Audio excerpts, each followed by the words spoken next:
Hello. Thank you for joining us today, wherever you're watching or listening to this podcast. Welcome to Restoration Movement Conversations, brought to you by Midwest Ministry Training. I'm your lead host for this conversation. My name is Mark Nichols, and I'm joined today by my co-hosts, Jamie Franke and Josh Stuckey. And we are glad that you're here today. The topic of conversation for today: why men's ministry is important.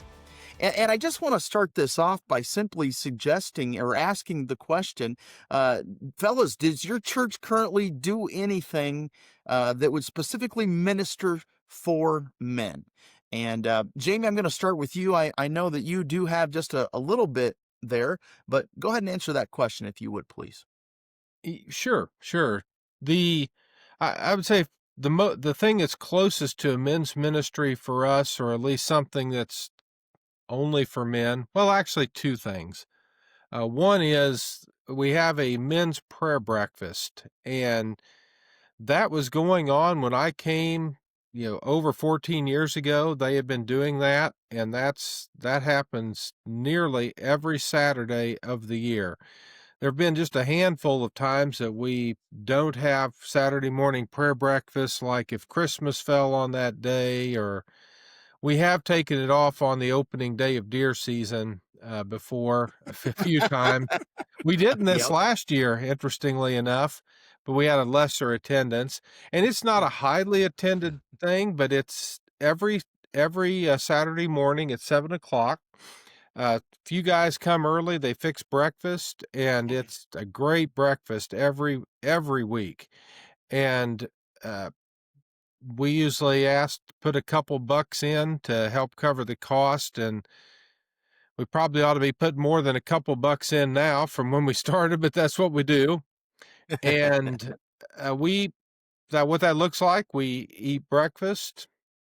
There's often a brief devotion, and when I say that, like maybe 5 minutes or under, or maybe a little more sometimes, not just a brief devotion. And then we talk about any prayer concerns, and then we go around the table, whoever's there, and everybody prays, and that's all it is every week. And I am really thankful to have that. It really has been great. And so that's one What thing time? What time does that start? 7:00. So 7 p.m. So Wow. there's some guys that come early and cook it, and then it starts at 7. It's usually done by 8, and Okay. it's every week, and it really is great.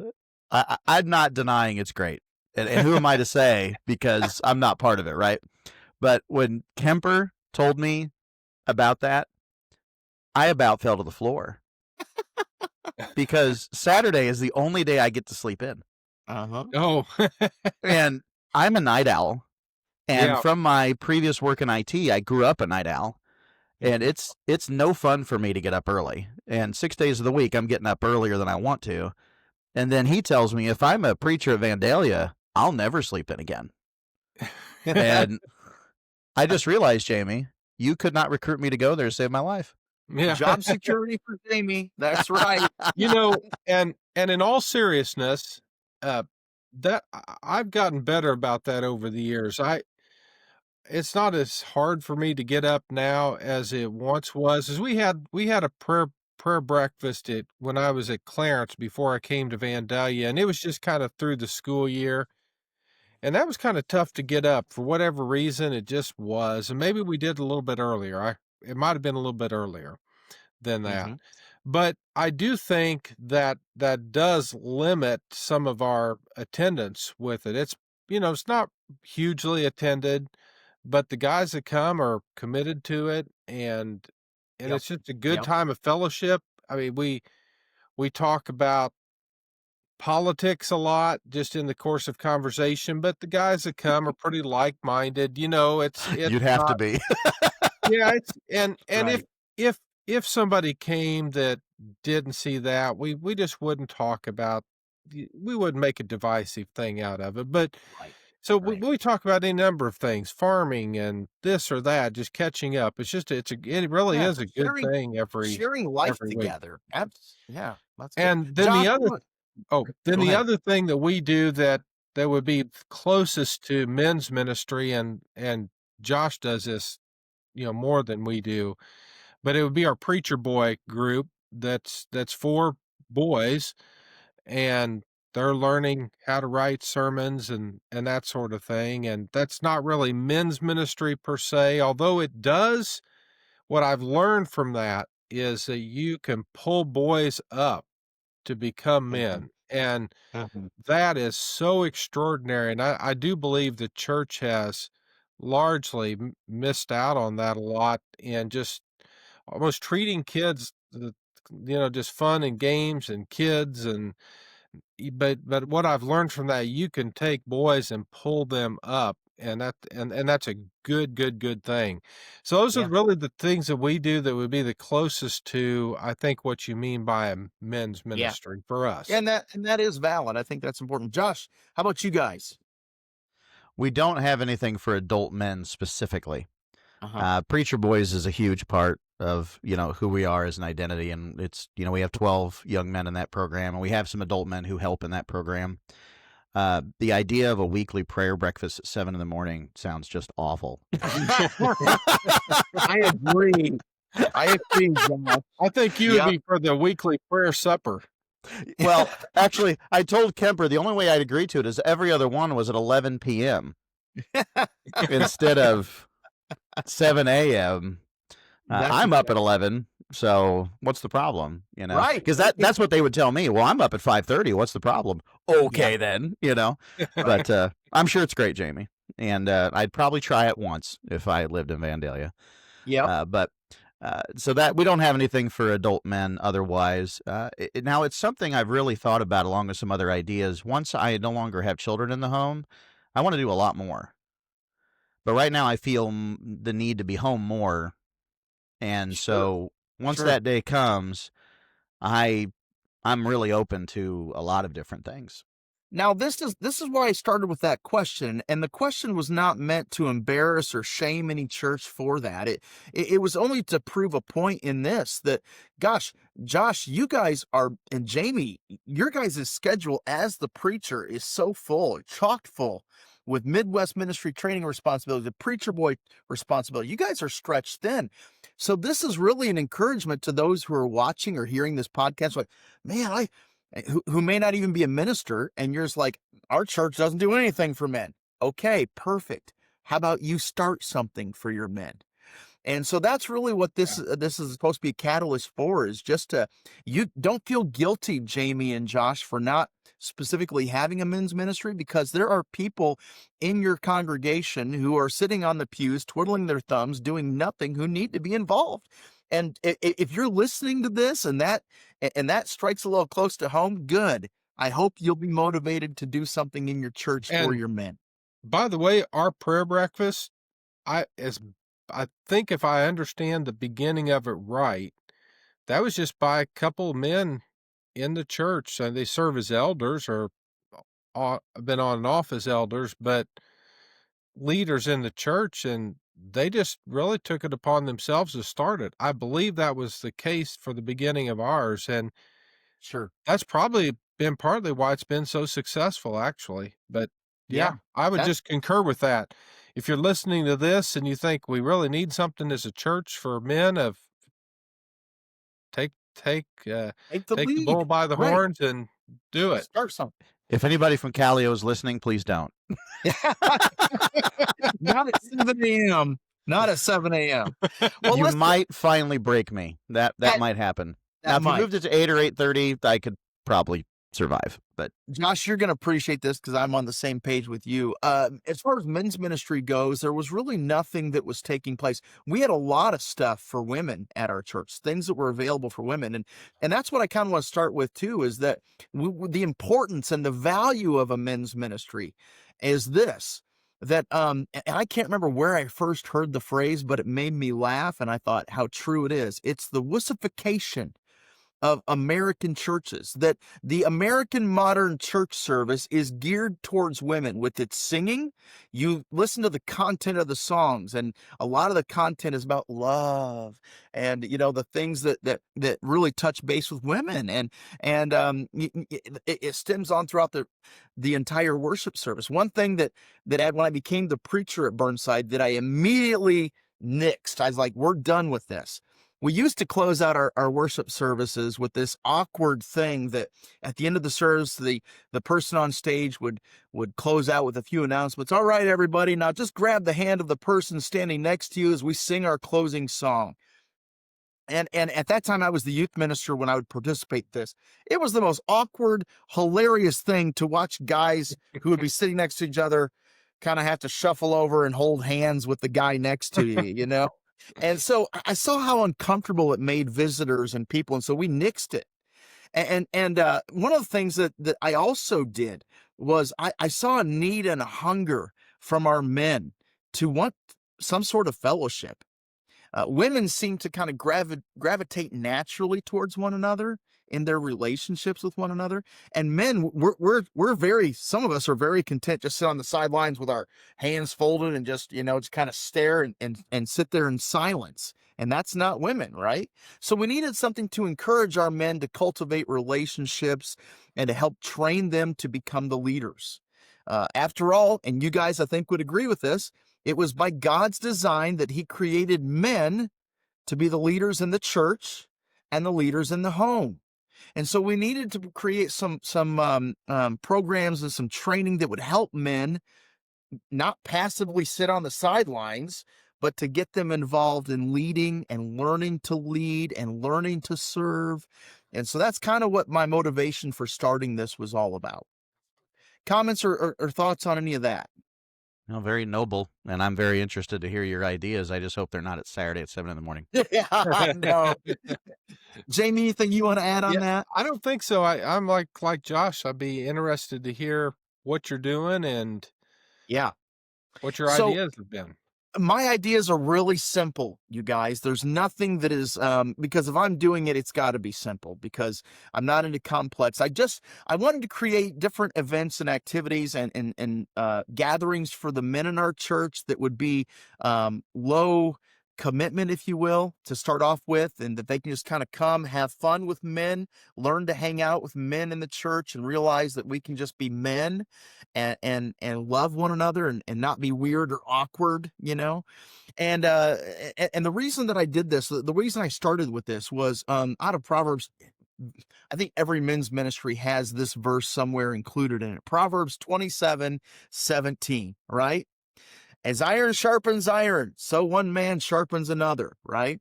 Mm-hmm. And that was kind of my focus of why I thought it was so valuable and so important for our men to get together, because we need to be sharpened. We need to be strengthened and encouraged and be made useful, by the conversations that are had with other men. So that was kind of the foundation. But I tell you what, the foundation for our men's ministry comes from 1 Corinthians chapter 16, verses, 13 and 14. I had to look that up just now. But those are really the key verses. That's 1 Corinthians 16, verses 13 and 14. I want to read this for you, but before I do that, let me give you the context. You guys will remember that the Church of Corinth was a mess. There was all sorts of stuff going on. There were lawsuits, there was division within the body, there was inappropriate sexual relationships taking place, right? So Paul writes this letter to correct behavior. And as he's closing out the first book of Corinthians in chapter 16, these are the verses that he uses. He says, "Be on the alert, stand firm in the faith, act like men, be strong. Let all that you do be done in love." So I just thought this verse is the foundation for everything that we do in relating to men's ministry. And the reason for this is because when the church was a mess, who did Paul turn to make it right? He turned to the men in the church and said, look, it's your responsibility, it's your duty, be on the alert, stand firm in the faith, act like men, be strong.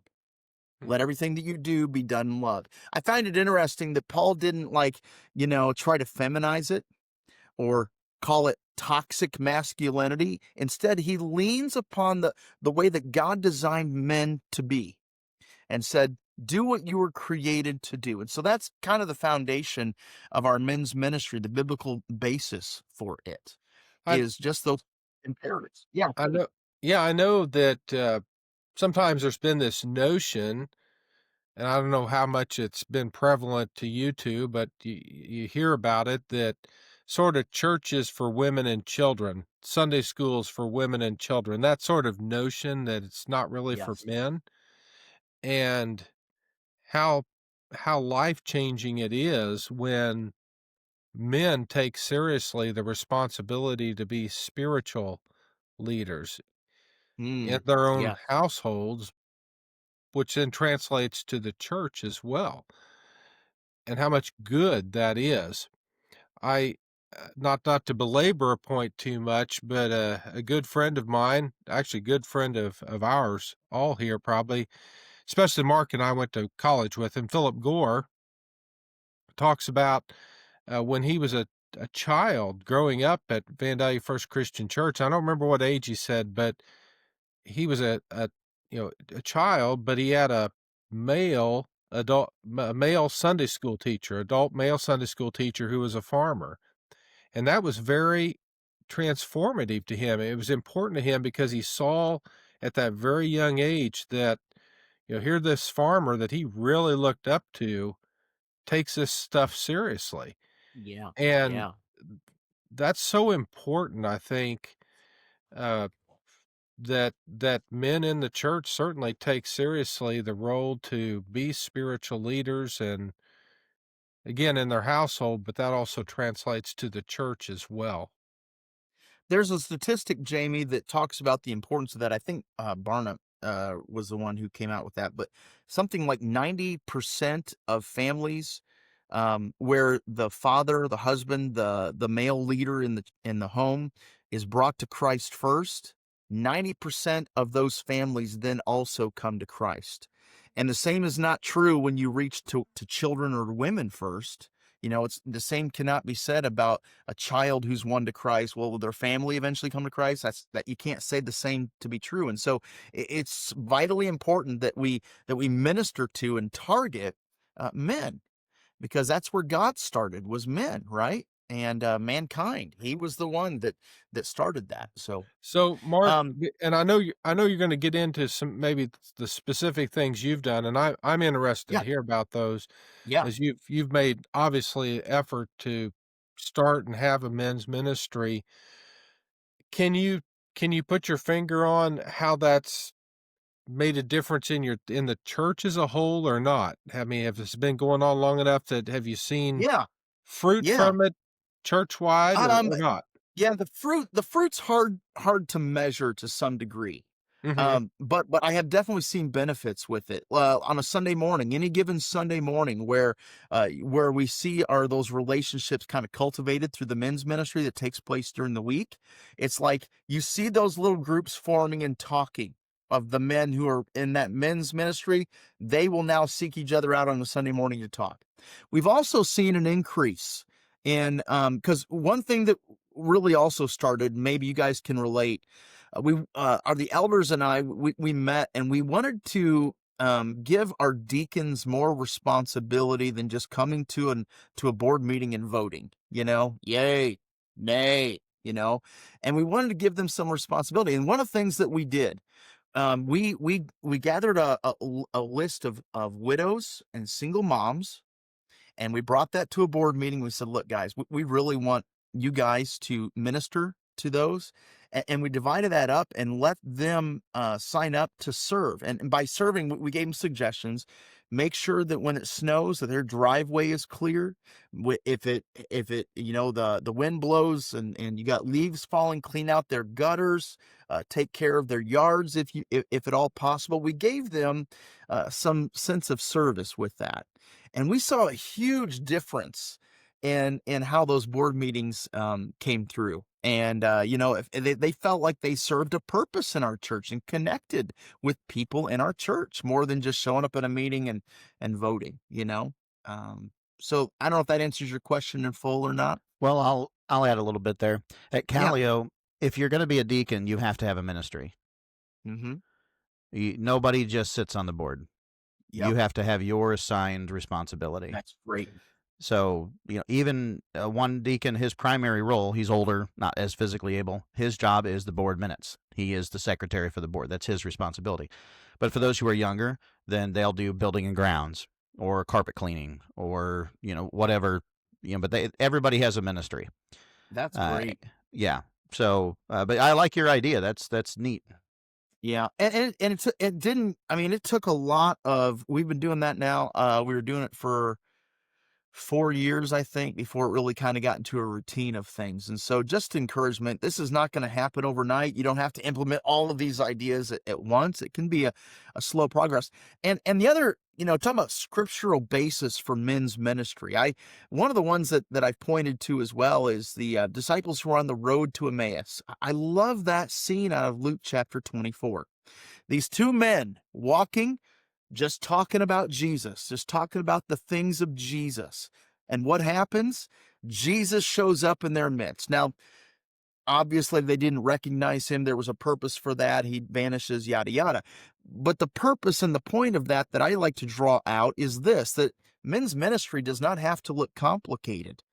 Get together, have some, by the way, have you noticed that with men's ministry, food is a prerequisite?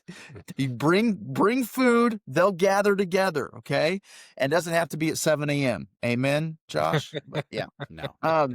But you bring food, and so all you're doing is just sharing life, and you're talking about Jesus, and hey, how are you doing? What are you reading? How are you growing? What are you struggling with? And what you will find to be true is exactly what Jesus himself said, where two or more are gathered, there I am in their midst. And I think that was just proven on the road to Emmaus as these two guys are just casually talking about the things that happened in their lives with Jesus. And I think that's a good, valuable lesson to have. So doesn't have to be complicated. But to further illustrate some of the things that we do at Burnside that have been well received, things that have been successful, if you will.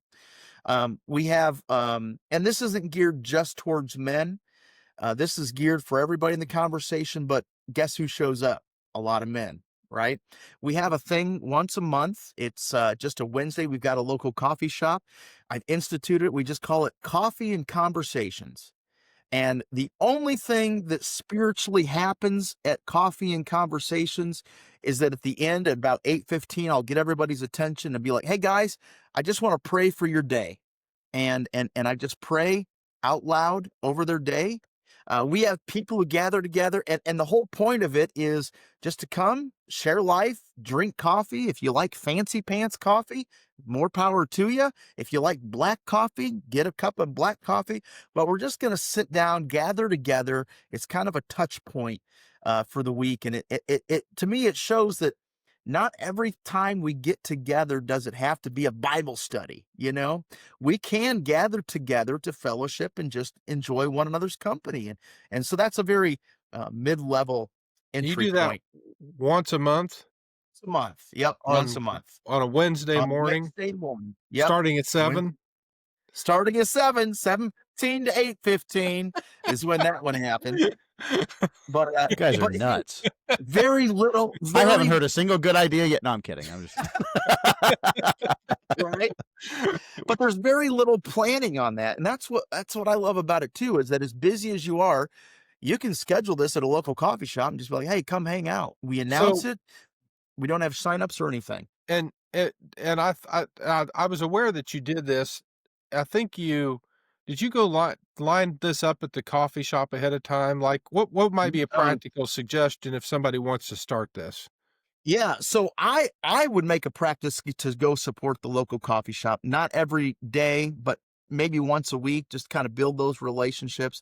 And then I just popped in, and when I was getting my morning coffee, be like, hey, I'm thinking we're going to start this and have a group of people there. And it's been well received, not only by the coffee shop because it supports their business, but just to give you guys an idea, we're averaging between 20 and 30 people that come for coffee and conversations. We filled the place.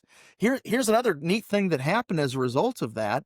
The owners of that coffee shop, to show their appreciation for us, one day, but they didn't announce it, but when I went up to go pay, they paid for everybody's coffee who was associated with Coffee and Conversations. Didn't matter what you got. You just, I'd walk up and be like, they're with us. So they'd get their coffee for free that day. And just really neat that way. Pretty cool.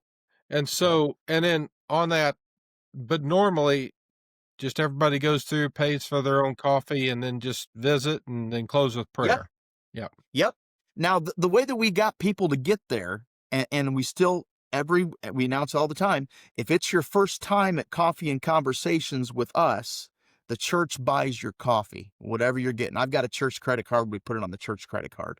But that has helped build the numbers as well. And it's been something, we were only going to do it during the summer months one year, and people loved it so much that let's do this year round. Let's do it. Let's continue this. So we're now in our second year of doing this once a month, and that's been really good. So second thing that, go ahead. I was going to say, all this talk of mornings and such, I've noticed that there's also a lack of Christians that like cold weather. Yep. So I think I'm going to start the Arctic Federation of Christians at night. The hibernation of Christians, right? So yeah, you always notice there's no conferences in the north. They're always east, west, south, and everybody wants to do everything early in the morning. Like that's right. You're like, now there's at least 0.05% of us that don't like that. We're going to fuck tradition. So. You like winter. You like winter more than summer, don't you, Josh? Oh, by far. Crazy to me. Why does everybody like bugs and sunburns and skin cancer? It's beyond me.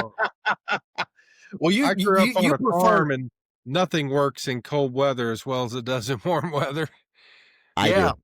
All I can think of in wintertime is heart attack producing snow that you need to scoop out of your driveway, that nothing, and you got to bundle up so tightly and you can't ride your motorcycle, and that's all I think about with winter. So and I grew up in Michigan, so there's that. But you have more authority to speak on that then. I don't know about that. Another thing that we've done that really has been the heart and soul of our men's ministry, we started off with we called it, and the name I wasn't a fan of, but we called it HIM, HIM, Hands in Motion. And we would get together once a month, and it would be men's group, and we'd try to do different things, different activities that men were interested in doing. And one of the biggest success stories out of that became a men's woodworking group. Like we would sign up to do it. It's almost like shop class in high school. We'd sign up, have men sign up if they wanted to work on a woodworking project. And we were led by people who knew what they were doing, using their tools in their shop. And we would all visit on a certain night. We'd show up, and you pay money for the supplies of the wood, but they'd have everything. The people who were hosting it, the woodworkers, would have everything mapped out with the wood, and they would guide us and instruct us on how to make, and we'd make projects. And just That's a second. Neat idea. And I bet you don't do that at 7 a.m. I still have it.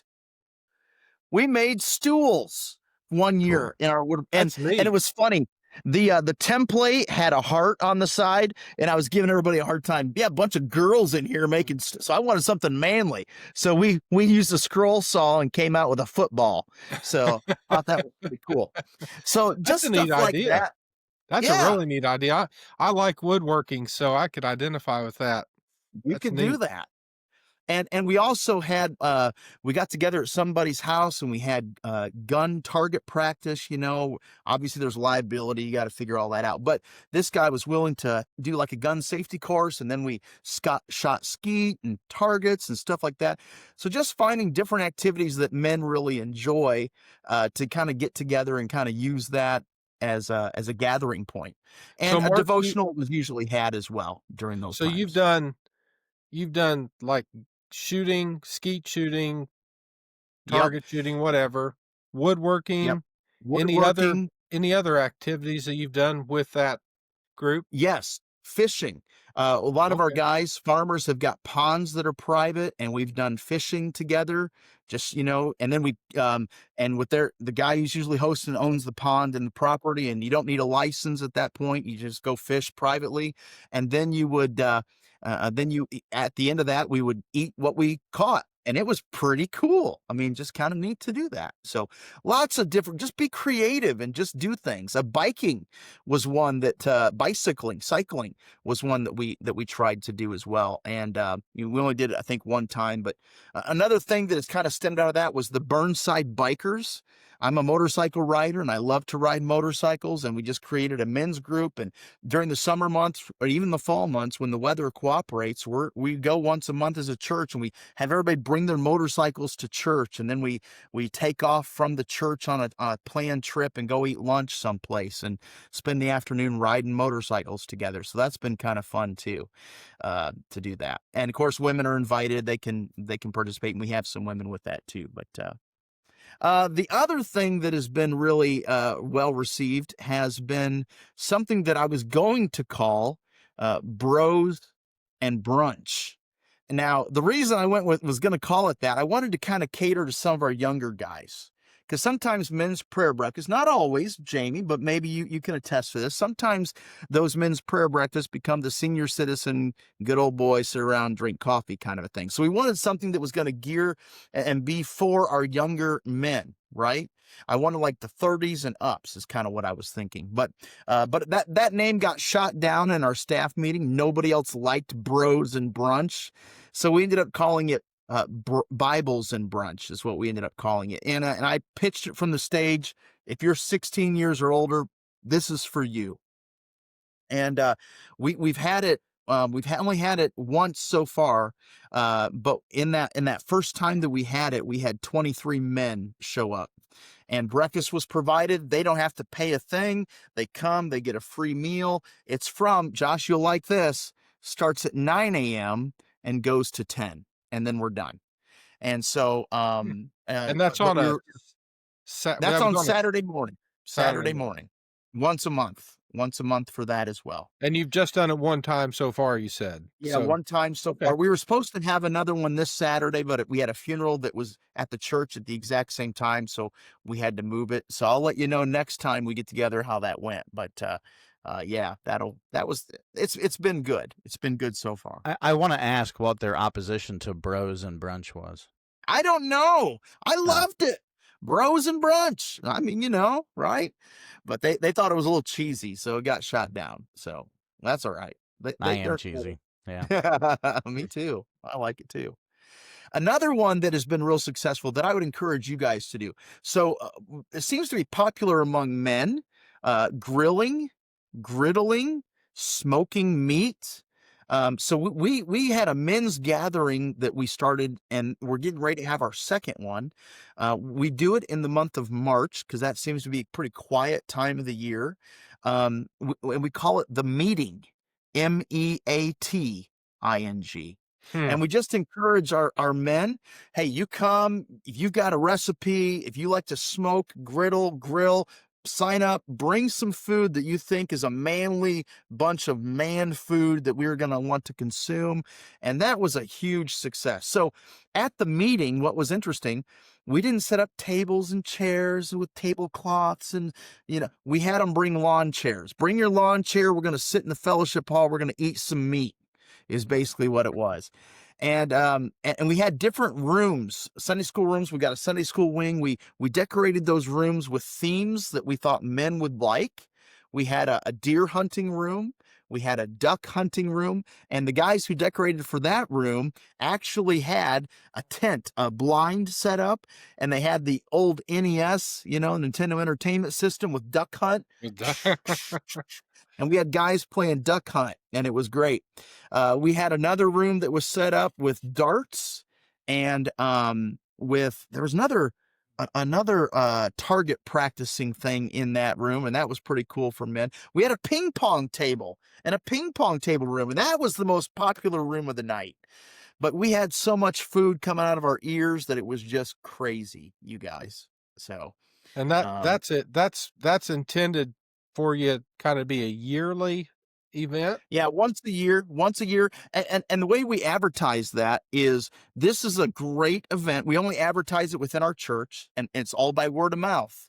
So we want you to invite your friends, your neighbors, your coworkers. This is a low threat.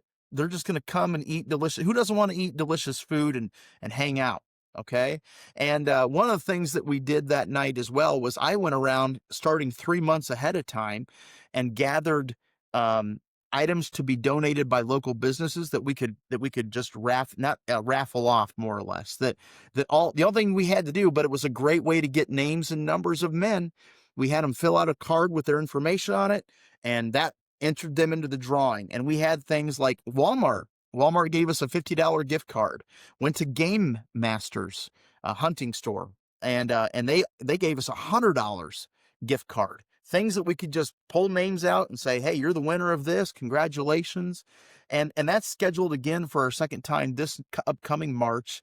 And I'm anticipating a bigger crowd and a better. One of the things we're going to try to do this year with that is we've budgeted for it. We're going to try to get a portable axe throwing competition for men to throw axes. That would be neat. I can see that attracting some guys. Yeah.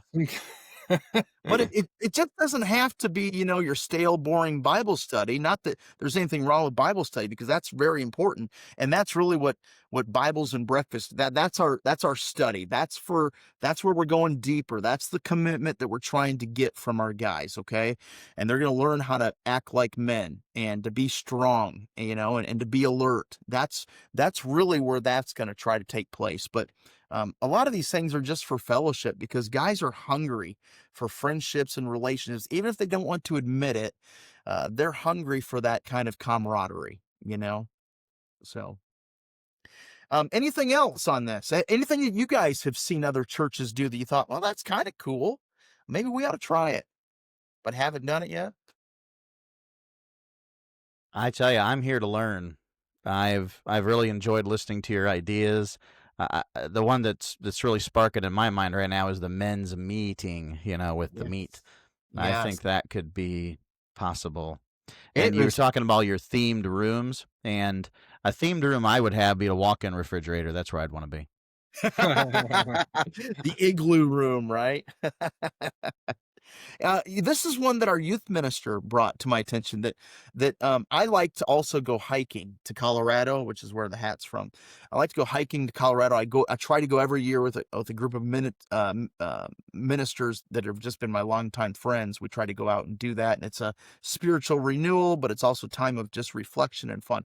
One things that I would like to do that he's talked to me about would be like beards and backpacks, where we just take an overnight camping trip someplace and we just do tent camping. We cook our meals outdoors. We kind of rough it for a day. Now, that's not for everybody, but there would be a group of men that might cater to, and that might be something that we may try as well. So, Jamie, have you seen anything that would pique your attention, or anything that would interest you in that regard? Not that comes to mind. I mean, I've enjoyed listening to your ideas. I was aware of a little bit of what you've been doing, but I appreciate you talking about all the things that you've done, and I can see those as being valuable, and I think it's probably your intention that sort of together, these things just help grow men spiritually, and what your church needs. So, just a second. I got to show you this. Keep talking, guys. I'll be right there. Have you guys nobody's got anything to say, right? Have you guys ever heard of this program? Let's see. There's a light on it. It's called Letters from Dad. Have you guys ever heard of this? I don't think so. Oh, guys. It's still available. It's really a neat program. It costs a little bit of money, but I'd encourage you to look into it. This package includes some nice paper in here. The whole point of the program is to encourage men to communicate with people that mean something to them via letters. How important and how valuable a handwritten note is to people. And so it's great because in the program, there are 4 letters that they tell you to write. And the first letter they tell you to write is to your spouse, if you're married. And just a letter just describing how thankful you are for it takes you through how to do that. And I know it's a struggle for some of us to communicate our feelings verbally, but this is a great way to do that. And then you present that to her either on her birthday, Christmas, or anniversary, whatever works. Second letter they tell you to write is to your kids if you have any, 1 for each of your kids, a letter that really means something to them.